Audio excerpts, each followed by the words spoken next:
Everyone, welcome to our YouTube channel. This is me, Hina, and in today's video, we are going to discuss about the second major stage of human embryonic development, which is gastrulation. In the last video, we had discussed about the first two major stages of human embryonic development, which were morulation and blastulation.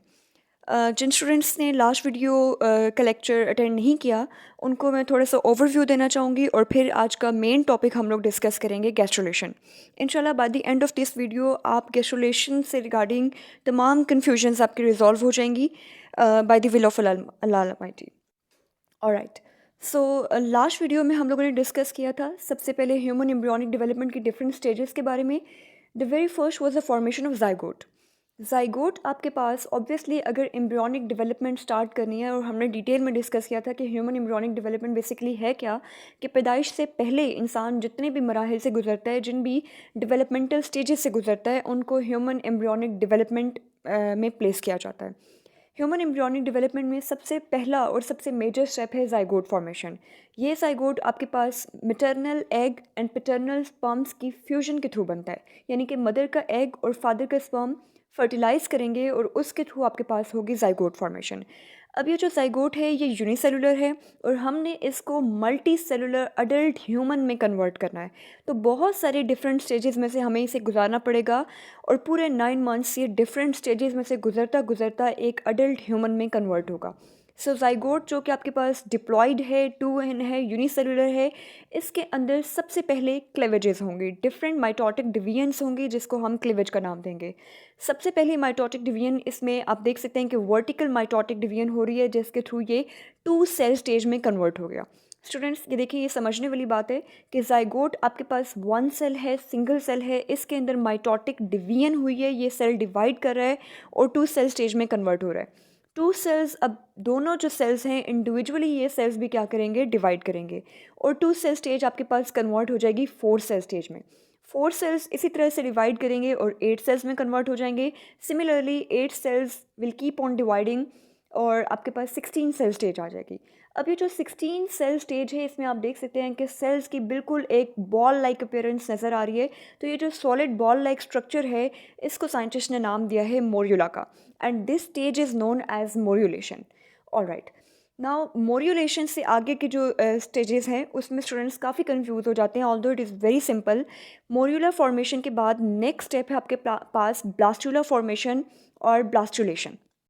मोरियोला में students यहाँ पे गौर कीजिएगा, ये जो आपको 16 cell stage नज़र आ रही है, अब ये सेल्स डिवाइड करेंगे और डिवाइड करके 16 सेल्स कन्वर्ट हो जाएंगे 32 सेल्स में।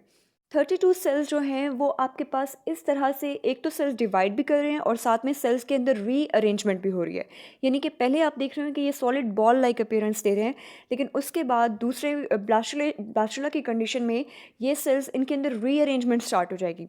कुछ सेल्स आपके पास एक बैरूनी लेयर बना लेंगे जिसको यहाँ पे ब्लैक से शो किया गया है, और कुछ सेल्स आपके पास किसी एक पोल पे क्लस्टर होना स्टार्ट हो जाएंगे, उसे आप इनर सेल मास का नाम देंगे। ये जो आपको ब्लैकिश कलर की आउटर लेयर नज़र आ रही है, this is known as outer cell mass और trophoblast, and these bluish colour cells are known as inner cell mass और एम्ब्रियोब्लास्ट। फ्यूचर क्या है, ये जो आपके पास आउटर सेल्स हैं ये आपके पास प्लेसेंटा में कन्वर्ट हो जाएंगे।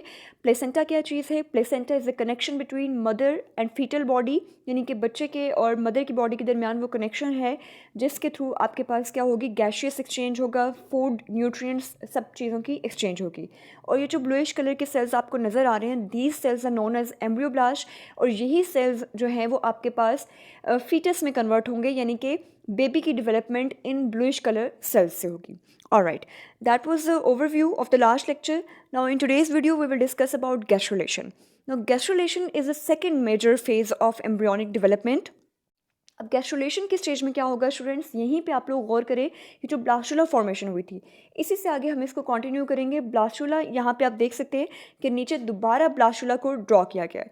ब्लास्टुला में आपको कुछ ब्लूइश कलर के इनर सेल्स नज़र आ रहे हैं जिसको इनर सेल मास का नाम दिया गया है, और एक आपको आउटर मोस्ट सेल्स की लेयर नज़र आ रही है जिसको ट्रोफोब्लास्ट का नाम दिया गया है या आउटर सेल मास का नाम दिया गया है, और बीच में जो कैविटी है उसको आप ब्लास्टोसील का नाम देंगे। अब इसके बाद यहाँ पे इनके अंदर, इस ब्लास्टुला के अंदर कुछ रीअरेंजमेंट्स होंगे जिसके थ्रू हमारे पास गैस्ट्रुला की फॉर्मेशन होगी, और उस स्टेज को हम गैस्ट्रुलेशन का नाम देंगे। Now gastrula is basically the formation of 3 germ layers. ये बात आपने माइंड में रखनी है कि जिस तरह ब्लास्टुला के अंदर हमारे पास ब्लास्टुला फॉर्मेशन के दौरान ब्लास्टोसील का बनना ज़रूरी था, ब्लास्टोसील यानी कि कैविटी का बनना ज़रूरी था, बिल्कुल इसी तरह से गैस्ट्रुला के अंदर हमारे पास 3 जर्म लेयर्स का बनना ज़रूरी है। सो 3 जर्म लेयर्स कैसे बनेगी? अब आप यहाँ पे देखिएगा, प्लीज़ गौर कीजिएगा। ये जो ब्लू कलर के सेल्स हैं, ये सेल्स अब प्रॉपर वे में अरेंज होना स्टार्ट हो गए हैं। स्टूडेंट्स प्लीज़ यहाँ पे गौर कीजिए, ये जो आपको ब्लू कलर के सेल्स नज़र आ रहे हैं, ये सेल्स मिड में आके प्रॉपर वे में अरेंज होना स्टार्ट हो गए हैं, और कुछ सेल्स आपके पास ऊपर की तरफ जो है वो एक कैविटी बना रहे हैं, और वही ब्लूइश कलर के सेल्स को यहाँ पे ऑरेंज से शो किया गया है। ये वही इनर सेल मास के सेल्स है, सिर्फ और सिर्फ डिफ्रेंशिएट करने के लिए लेयर्स को हमने इनको एक अलग कलर दिया। तो यही जो इनर सेल मास के सेल्स हैं, ये आपके पास 2 लेयर्स में अरेंज होना स्टार्ट हो जाएंगे, और इस तरह से अरेंज होंगे कि एक आपके पास अपर कैविटी बन जाएगी और एक लोअर कैविटी बन जाएगी। अब ये जो अपर कैविटी है, इस कैविटी को हम नाम देंगे एमनियोटिक सैक का, और जो लोअर कैविटी है, इस कैविटी को नाम दिया जाएगा योक सैक का। स्टूडेंट्स प्लीज़ दोबारा देखिएगा, इनर सेल मास के जो सेल्स हैं वो आपके पास प्रॉपर वे में अरेंज हो रहे हैं और 2 लेयर्स में अरेंज हो रहे हैं। यहाँ पे आपके पास एक अपर कैविटी बन रही है, ये अंदर एक खला नज़र आ रहा है आपको, जिसके दोनों तरफ आपको ब्लूइश कलर के सेल्स नज़र आ रहे हैं, और इसी तरह से ऑरेंज कलर के सेल्स के दरमियान एक आपको कैविटी नज़र आ रही है जिसको योक सैक का नाम दिया जाएगा। ये 2 कैविटीज़ बनेंगी, और इसी तरह से जो ऊपर वाले सेल्स हैं जो कि ब्लूइश कलर में नज़र आ रहे हैं, उस लेयर को हम नाम देंगे एपिब्लास्ट का, और जो नीचे ऑरेंज कलर के सेल्स आपको नज़र आ रहे हैं, उस लेयर को नाम दिया जाएगा हाइपोब्लास्ट का। अब यहाँ पे गैस्ट्रुलेशन के दौरान 2 जर्म लेयर्स बन चुकी हैं, यानी कि एपिब्लास्ट एंड हाइपोब्लास्ट बन चुकी हैं, लेकिन हम लोगों ने गैस्ट्रुलेशन के दौरान 3 जर्म लेयर्स को बनाना है। तो अब थर्ड जर्म लेयर कैसे बनेगी? स्टूडेंट्स ये बहुत समझने वाली चीज़ है, काइंडली फोकस कीजिएगा। अब ये जो आपके पास ब्लू कलर के सेल्स हैं, आप नेक्स्ट डायग्राम में देख सकते हैं कि वही हमारे पास ब्लू कलर के सेल्स हैं और ऑरेंज कलर के सेल्स हैं। यहाँ पे इस डायग्राम में आप देख सकते हैं कि ब्लू कलर के और ऑरेंज सेल्स जो हैं वो आपस में काफ़ी क्लोज हैं, they are very close to one another. Next diagram में आप लोग देख सकते हैं कि ब्लू कलर के सेल्स और ऑरेंज सेल्स के दरमियान काफ़ी हद तक गैप क्रिएट हो गया है। ऑरेंज सेल्स की जो लाइनिंग थी वो बहुत नीचे चली गई है, और ब्लूइश कलर की जो लाइनिंग थी वो काफ़ी ऊपर चली गई है, और उन दोनों के दरमियान में स्प्लिटिंग के थ्रू एक गैप क्रिएट हो गया। आई होप कि ये पॉइंट आपको समझ आ रहा होगा। यहाँ पे आप देख सकते हैं कि ब्लूइश और ऑरेंज कलर की जो सेल्स की लाइंस ड्रॉ की गई हैं वो एक दूसरे के साथ बहुत क्लोज हैं, लेकिन नेक्स्ट डायग्राम में आप देख सकते हैं कि ब्लू और ऑरेंज जो सेल्स हैं उनके दरमियान, यानी एपिब्लास्ट के और हाइपोब्लास्ट के दरमियान में एक गैप क्रिएट हो जाएगा, और उस गैप को फिल किया जाएगा सेल्स की एक नई लेयर से, जिसको आप मीजोडर्म का नाम देंगे।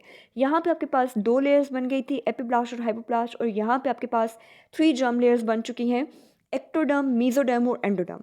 अब ये जो ब्लूइश कलर की लाइनिंग आपको नज़र आ रही है, आप इसको, पहले हम इसको एपिब्लास्ट का नाम दे रहे थे, इस केस में इस डायग्राम में हम इसको उसी एपिब्लास्ट को एक्टोडर्म का नाम देंगे, और जो यहाँ पे जिसको हम हाइपोब्लास्ट कह रहे थे ऑरेंज सेल्स की लाइन को, यहाँ पे नेक्स्ट डायग्राम में उन्हीं ऑरेंज सेल्स की लाइनिंग को एंडोडर्म का नाम दिया जाएगा, और इसी एक्टोडर्म और एंडोडर्म के दरमियान में आपके पास एक न्यू लेयर बनना स्टार्ट हो गई है, जिसको आप ग्रीनिश कलर से शो कर रहे हैं, and this newly formed layer is known as mesoderm. Now you can see कि ये जो सेल्स मीजोडर्म के अराइज हो रहे हैं, ये मीजोडर्म के सेल्स ये डिराइव कहाँ से हो रहे हैं, ये कहाँ से प्रोड्यूस हो रहे हैं? ये जो आपकी एक्टोडर्म की लाइनिंग है, जो ब्लूइश कलर की लाइनिंग थी, जो एपिब्लास्ट की लाइनिंग थी, वहीं से कुछ सेल्स जो है वो मूव करके नीचे की तरफ आ रहे हैं, उस स्प्लिटिंग के बीच में आ रहे हैं, जो स्प्लिटिंग क्रिएट हुई थी, जो गैप क्रिएट हुआ था between the epiblast and hypoblast, उस गैप के दरमियान में आपके पास ये ग्रीन कलर के सेल्स आ रहे हैं और वो इस गैप को फिल कर रहे हैं। और इसी तरह से आपके पास इस डायग्राम में 3 जर्म लेयर्स कंप्लीट हो चुकी हैं। The first one in the bluish color which is ectoderm, then we have mesoderm which is shown in green color, and then we have endoderm, the third germ layer, which is shown in orange color. So this is the formation of 3 germ layers, and this formation of 3 germ layers is known as gastrulation. Alright, अब सवाल ये पैदा होता है कि आखिर ये 3 germ layers बनी क्यों और इनका क्या फेट है। ये 3 जर्म लेयर्स एम्ब्रियोनिक डेवलपमेंट के दौरान ऑलमोस्ट फर्स्ट मंथ में बन जाती हैं, और इन जर्म लेयर्स के बनने का मकसद क्या है, ये क्या करेंगे आगे। तो ये डिफरेंट जर्म लेयर्स जो बनी हैं, इनमें से हर जर्म लेयर का अपना एक फेट है। आपके पास जो 3 जर्म लेयर्स हैं, उनमें से आप देख सकते हैं कि हमारे पास फर्स्ट वन है एक्टोडर्म। एक्टोडर्म कन्वर्ट हो जाएगी नर्वस सिस्टम में और स्किन एपिडर्मिस में। ऑलराइट, एक्टोडर्म जो हमारे पास फर्स्ट जर्म लेयर है, उससे हमारे पास किस चीज़ की प्रोडक्शन होगी, नर्वस सिस्टम की और स्किन एपिडर्मिस की।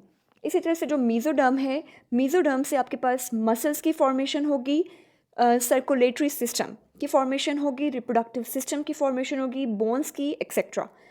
ठीक है स्टूडेंट्स, आप देख सकते हैं ये तीनों जो लेयर्स बनाई गई हैं जो मदर बॉडी के अंदर एम्ब्रियोनिक डेवलपमेंट के दौरान, ये 3 जर्म लेयर्स बनी हैं, उनमें से हर जर्म लेयर का अपना एक फेट है। एक्टोडर्म जो जर्म लेयर बनी है, वो आपके पास फ्यूचर में आगे जाके नर्वस सिस्टम को बनाने में इन्वॉल्व होगी, यानी कि उससे आपके पास ब्रेन, स्पाइनल कॉर्ड और डिफरेंट नर्व्स बनेंगी। इसी तरह से एक्टोडर्म का एक और रोल ये है कि वो स्किन की एपिडर्मिस बनाने में इन्वॉल्व होगी। जो ह्यूमन बॉडी में स्किन बनती है वो एक्टोडर्म से बनती है। इसी तरह से मीज़ोडर्म का अगर फेट देखें कि मीज़ोडर्म का अंजाम क्या होगा, वो किस में कन्वर्ट होगी, तो मीज़ोडर्म से आपके पास बॉडी के मसल्स बनेंगे, बॉडी का सर्कुलेटरी सिस्टम यानी कि हार्ट, ब्लड वेसल्स, ब्लड, ये सारी चीज़ें आपके पास मीज़ोडर्म से डिराइव होंगी। रिप्रोडक्टिव सिस्टम यानी कि गोनेड्स, टेस्टीज, ओवरीज, ये सारी चीज़ें, bones and tendons and ligaments, all will form by mesoderm. And then endoderm, the last layer was endoderm. Endoderm आपके पास इंडोडर्म का फेट क्या होगा, ये किस में कन्वर्ट होगी, endoderm will get converted into gut and digestive glands. So these are the 3 fates of different germ layers. So students, इस लेक्चर में आप लोगों ने देखा कि हम लोगों ने गैस्ट्रुलेशन के बारे में डिटेल में स्टडी किया कि गैस्ट्रुलेशन जो कि एम्ब्रियोनिक डेवलपमेंट की एक सेकंड मेजर स्टेज है, उसमें हमारे पास 3 जर्म लेयर्स बनी, और वो 3 जर्म लेयर्स जिनके नाम एक्टोडर्म, मीज़ोडर्म और इंडोडर्म थे, उनके डिफरेंट फेट्स से वो आगे जाके डिफरेंट चीज़ों में कन्वर्ट हो जाएंगी। So that is all about from today's lecture. इंशाल्लाह in the next video we will talk about organogenesis and the major stages of organogenesis. अगर आपको वीडियो पसंद आई हो तो प्लीज़ लाइक, कमेंट और सब्सक्राइब करना ना भूलिएगा। अगर आपको इस वीडियो से रेलिवेंट कोई भी क्वेश्चन है और कोई भी क्यूरीज हैं तो आप अपना क्वेश्चन कमेंट सेक्शन में ड्रॉप कर सकते हैं। Thank you so much. अल्लाह हाफिज़।